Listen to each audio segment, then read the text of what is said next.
ఓం నమో గురుభ్యో నమః.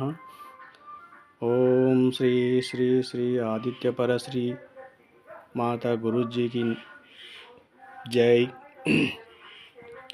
స్వామి,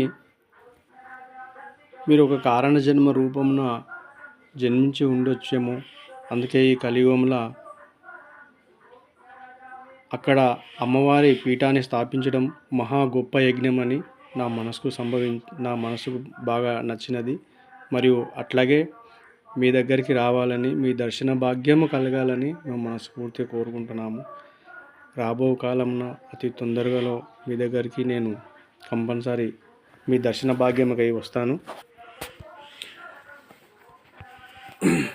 మనుషులలో మానవ రూపేణ అనే ధర్మాన్ని ఒక శ్లోకం భగవంతుడు అందరికీ ఇవ్వరు, ఆ అదృష్టాన్ని మీకు బాగా ఇచ్చారు, మీరు దాన్ని నడిపించారు. అట్లాగే మా వంటి భక్తులకు కూడా మీ యొక్క పాదదర్శన భాగ్యాన్ని ఇచ్చి పురోహితుల పునర్జన్మ మాకు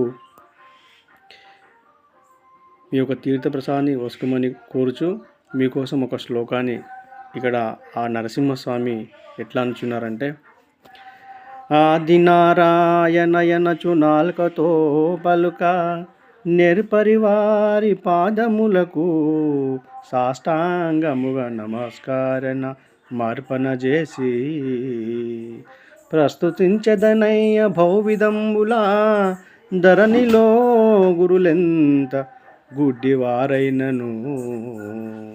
స్వామి, మీలాంటి భక్తులు ఉన్నంత కాలం ఆ యొక్క శ్రీమన్మహాదేవదేవుడైన ఆదినారాయణుని యొక్క నామాన్ని పలికిన అమ్మవారి ఆదిశక్తి మహాశక్తి అయినటువంటి ఆదిదేవతని మనసందున తలచిన వారిని తప్పకుండా సాష్టాంగ నమస్కారాలు చేతునని ఇక్కడ ఆ యొక్క శ్లోకంలో ఉన్నది. అట్లాగే నిన్నుగానని వారు నేను స్మరింపన్ శ్రేష్ఠులనచు మీ కడకు వచ్చుచుండే వారి చెంత చేరగలబోను శేషసేన పరమ స్వాతికులైన నీ భక్తవరుల దాసులకు దాసుండను సుమీ ధరణిలోనా భూషణ వికాస శ్రీధర్మపుర నివాస దుష్ట సంహార నరసింహ దురిత దూరా.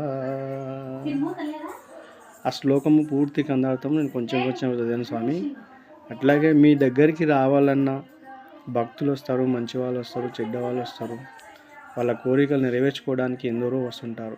మేము అలాగే మీ భక్తులలో ఒకరము. మీ దర్శన భాగ్యం కల్పింపజేయమని మనస్ఫూర్తిగా కోరుచు. జై శ్రీమాత్రే నమః. శ్రీ ఆదిత్యపర శ్రీ గురూజీకి పాదాభివందనాలు, సాష్టాంగ నమస్కారాలు కూడా. ఓం నమో గురుభ్యో నమః.